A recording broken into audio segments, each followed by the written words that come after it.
வணக்கம் நேயர்களே, நீங்கள் இணைந்திருப்பது வெற்றி டிவியின் புதிர் நிகழ்ச்சியோடு. புதிர் நிகழ்ச்சியில் மக்கள் பலரினதும் கவனத்திற்கும் விமர்சனத்திற்கும் உட்படுத்தப்படும் விடயங்கள் தொடர்பில் பார்த்து கொண்டிருக்கின்றோம். அந்த வகையில் இன்றைய காணொலியில் பார்க்க போற விடயம் என்னவென்றால், சர்வதேச நிறுவனத்திற்கு எதிர்ப்பை வெளியிட்ட மன்னார் மக்களுக்கு எதிரான மீதான வழக்கை மீளப்பெற்ற போலீசார். குறித்த பிரச்சனைக்கு முடிவு காணப்பட்டதா என்பது தொடர்பில் தான் பார்க்க போறோம். இதற்கு முந்தைய பதிவில் மன்னார் ஓலைத்தொடுவாய் பகுதியில் கனியமண் ஆய்வு செய்வதற்கான மாதிரிகளை பெற்றுக்கொள்ள மக்கள் எதிர்ப்பு தெரிவித்தமை தொடர்பில் மேலோட்டமாக பார்த்தோம். இந்த பதிவில் விரிவாக பார்க்கலாம். மன்னாரில் லட்சக்கணக்கான தொன் கனிய மணலை அள்ளுவதற்காக சர்வதேச நிறுவனத்திற்கு அனுமதி வழங்கும் நோக்கில் ஆய்வுகளுக்கு வந்த அரசு அதிகாரிகள் தலைமையிலான முதலீட்டாளர்களை எதிர்த்த கிராம மக்களுக்கு எதிராக நீதிமன்றத்தை நாடிய போலீசார் நீதிமன்றில் செய்த முறைப்பாட்டினை மீள பெற்றுள்ளனர். நில அளவை திணைக்கள அதிகாரிகள், மத்திய சுற்றாடல் அதிகார சபை அதிகாரிகள், மன்னார் மாவட்ட உதவி செயலாளர் உள்ளிட்ட 20க்கும் மேற்பட்ட அரசு நிறுவனங்களின் பிரதிநிதிகள் குழு ஒன்று நவம்பர் 6ஆம் தேதி டைட்டேனியம் அகழ்விற்காக மாதிரிகளை எடுக்கும் நோக்கில் மன்னார் பிரதேச செயலகத்திற்குட்பட்ட ஓலைத்தொடுவாய் வளநகர் பிரதேசத்திற்கு சென்றதாக தெரிவிக்கின்றனர். இதற்கு எதிர்ப்பு தெரிவித்த ஒரு பெண், நீங்கள் இங்கு சோதனை செய்ய தேவையில்லை, நீங்கள் இங்கு வர தேவையில்லை என தமிழில் அதிகாரிகளிடம் கூறினார். பாரியளவிலான கனிய மணல் அகழ்விற்கான 5 உரிமங்களை பெறுவதற்கு இலங்கை புவிச்சரிதவியல் ஆய்வு மற்றும் சுரங்கங்கள் பணியகத்தால் அங்கீகரிக்கப்பட்ட ஆஸ்திரேலியாவை தளமாக கொண்ட டைட்டேனியம் சேன்ஸ் நிறுவனத்தின் பிரதிநிதிகளுடன் அதிகாரிகள் வருகை தந்துள்ளனர். ஆஸ்திரேலியா, கனடா, நியூசிலாந்து போன்ற நாடுகளுக்கான ஃபேமிலி PR விசாவினை 50% ஆஃபருக்கு வழங்குகின்றனர். கொடகும்புர கன்சல்டன்சி கம்பெனி பிரைவேட் லிமிடெட். எங்களிடம் permanent resident visa, visit visa, business migration, residence by investment, citizenship by investment, student visa. நம்மை நாட வேண்டும். 100% வெற்றி, 31 வருட அனுபவம், 30,000க்கும் மேற்பட்ட வெற்றிகரமான விசாக்கள், உலகளாவிய ரீதியில் 36 கிளைகள், அனைத்து விதமான குடியேற்ற விசாக்களும் சட்டத்தரணியால் முன்னெடுத்து தரப்படும். தொடர்புகளுக்கு Kodagumbura consultancy company private limited, இலக்கம் 22, 2வது மாடி, மில் வீதி, வவுனியா. தொலைபேசி இலக்கம் 074585133, 07439434165. தலைமை காரியாலயம் கம்பஹா. நாங்கள் உங்கள் எதிர்காலத்தின் வெற்றியை நோக்கிய பயணம்.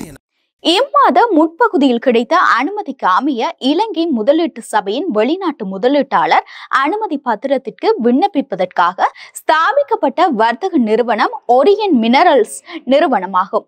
முதலீட்டு சபையின் வழிகாட்டுதலும் ஒத்துழைப்பும் இந்த பணியில் பெரும் உதவியாக அமைந்துள்ளது.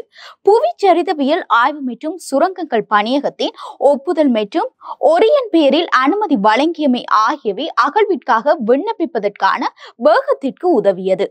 அடுத்த சில மாதங்களில் கிடைக்கும் முடிவுகள் நிறுவனத்திற்கு ஒரு நேர்மறையான தாக்கத்தை தரும் என டைட்டேனியம் சேன்ஸ் நிர்வாக பணிப்பாளர் பேராசிரியர் ஜேம்ஸ் சிஎஸ் கூறியுள்ளார்.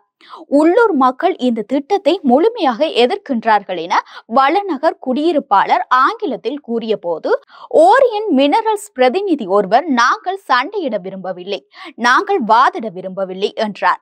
டைட்டேனியம் சேன்ஸ் முதலீட்டில் இருந்து எதிர்பார்க்கப்படும் வருமானம் 2 பில்லியன் ஆஸ்திரேலிய டாலர்கள் எனவும் வருடாந்தம் 1,50,000 தொன் கனிய மணல் அகழ்ந்து எடுப்பதற்கான சாத்தியம் உள்ளதாகவும் அகழ்வு தொடர்பில் அரை நூற்றாண்டுக்கு மேலான அனுபவம் உள்ள புவியியலாளர் டக் பிரைட் குறிப்பிட்டுள்ளார். இதற்காக 122 மில்லியன் ஆஸ்திரேலிய டாலர்கள் முதலீடு செய்யப்படும்.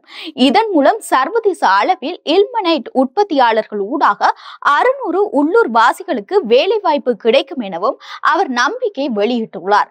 மன்னார் புதிய காற்றாலை திட்டத்தால் உயிரிழப்பை அனுபவித்த கிராம மக்கள், உள்ளூர் மக்கள் பிரதிநிதிகள், மத தலைவர்கள் இணைந்து இந்த முதலீட்டினால் தாங்கள் மேலும் துன்பங்களை அனுபவிக்க நேரிடும் என தெரிவித்து அரசு அதிகாரிகளின் பணிகளுக்கு இடையூறு விளைவித்துள்ளனர். உள்ளூர் மற்றும் சர்வதேச நிபுணர்களின் ஒத்துழைப்புடன் குறித்த காலக்கெடுவிற்கு முன்னதாகவே பணிகள் நிறைவடைந்ததாக அரசாங்கம் பெருமை பேசும். மன்னார் புதிய காற்றாலையால் தாம் ஏற்கனவே அனுபவித்து வரும் இன்னல்கள் குறித்து பிரதேச பெண்ணான டியூட் தவறானி ஊடகங்களுக்கு கருத்து தெரிவித்தார். இந்த காற்றாலை வந்த போது சொன்னார்கள், நாங்கள் செக் பண்ணிட்டு உங்களுக்கு பாதகமாக விளைவுகள் வராது, நாங்கள் அப்படியான பாதக சாதகமான ஒரு விளைவை அரசாங்கம் தரப்போவதில்லை என்றார்கள். எனினும் அதனை நம்பி நாம் இன்று நடுத்தெருவில் நிற்கின்றோம். இன்று எங்கள் கிராமத்தில் மழை பெய்தால் 3 மாதங்கள் நாங்கள் கோயில் அல்லது மண்டபத்தில் இருக்க வேண்டும். காற்றாலை மின்சாரம், மண் அகழ்வு இவைகளால் தான் நாங்கள் இன்று அவதிப்படுகின்றோம். இது போன்ற சூழ்நிலையில் வெளியாட்கள் யாரும் தங்கள் கிராமங்களுக்கு செல்ல அனுமதிக்கப்பட மாட்டார்கள் என டியூட் தவரானி உறுதியாக கூறினார். உள்ளூர் வாசிகளின் அனுமதியின்றி ஆரம்பிக்கப்படும் பெரிய அளவிலான முதலீடுகள் மக்களின் வாழ்க்கையை எவ்வாறு அளிக்கும் என்பது குறித்தும் அவர் எச்சரித்தார். இந்த இடத்திற்கு யாரும் வர முடியாது, வந்தாலும் இறங்க விட மாட்டோம். இதற்கு அரசாங்கம் ஒரு தீர்வை தர வேண்டும். முதலிலேயே நாங்கள் இதற்கு நடவடிக்கை எடுக்கவில்லை எனில் வந்து பரிசோதனை ஒன்று செய்து ஒப்பந்தத்தை கைச்சாத்திட்டு விடுவார்கள். அதன் பின்னர் மக்களின் ஆதரவுடன் தான் நாங்கள் வந்தோம், மண்ணை பரிசோதனை செய்து விட்டோம் என சொல்வார்கள். பரிசோதனை செய்ய நாங்கள் அனுமதிக்க மாட்டோம். மண் மாதிரிகளை சேகரிக்க வந்த அதிகாரிகளை கிராம மக்கள் தடுத்தமையால் அவ்விடத்திற்கு வந்த மன்னார் போலீஸ் நிலைய அதிகாரிகள் குற்றவியல் நடைமுறை சட்டக்கோவை 106 கீழ் அரசு அதிகாரிகளின் கடமைகளில் தலையிடக்கூடாது என உத்தரவிடுமாறு கோரி அறிக்கை ஊடாக மன்னர் நீதிவான் நீதிமன்றத்தில் வழக்கு தாக்கல் செய்தனர். வழக்கு விசாரணைகள் இடம்பெற்றுக் கொண்டிருந்த வேளையில் நீதிமன்றத்தில் இருந்து வெளியேறிய போலீஸ் உத்தியோகத்தர் ஒருவர் மீண்டும் நீதிமன்றத்திற்கு வந்து வழக்கை மீள பெறுவதாக மன்னர் நீதிவானிடம் தெரிவித்ததாக சட்டத்தரணி எஸ் தினேசன் கூறுகிறார் என முந்தைய பதிவில் பார்த்தோம். நாட்டின் சட்டமான 13வது அரசியலமைப்பு திருத்தத்தின் பிரகாரம் வழங்கப்பட வேண்டிய காணி அதிகாரங்களை மாகாண சபைகளுக்கு வழங்க வேண்டும் என தமிழ் மக்கள் தொடர்ச்சியாக கோரிக்கை விடுத்து வருகின்றனர். காணி அல்லது போலீஸ் அதிகாரங்கள் மாகாண சபைகளுக்கு வழங்கப்பட மாட்டாது என ஜனாதிபதி அனுரகுமார திசாநாயக்கவின் அரசாங்கம் உறுதியாக வலியுறுத்தியுள்ளது. இந்த நடைமுறை கையாளப்படுமா என பார்ப்போம். அந்த வகையில் இன்றைய காணொலியில் மன்னார் ஓலித்தொடுவாய் பகுதியில் கனியமண் ஆய்வு செய்வதற்கான மாதிரிகளை பெற்றுக்கொள்ள மக்கள் எதிர்ப்பு தெரிவித்திருந்த விவகாரத்தின் விளக்கத்தினை பார்த்தோம். இது போன்ற இன்னும் ஒரு விடயத்தோடு மீண்டும் உங்களை நான் புதிர் நிகழ்ச்சியில் சந்திக்க காத்திருக்கின்றேன். புதிர் போடுவது நாங்கள், முடிவெடுப்பது நீங்கள்.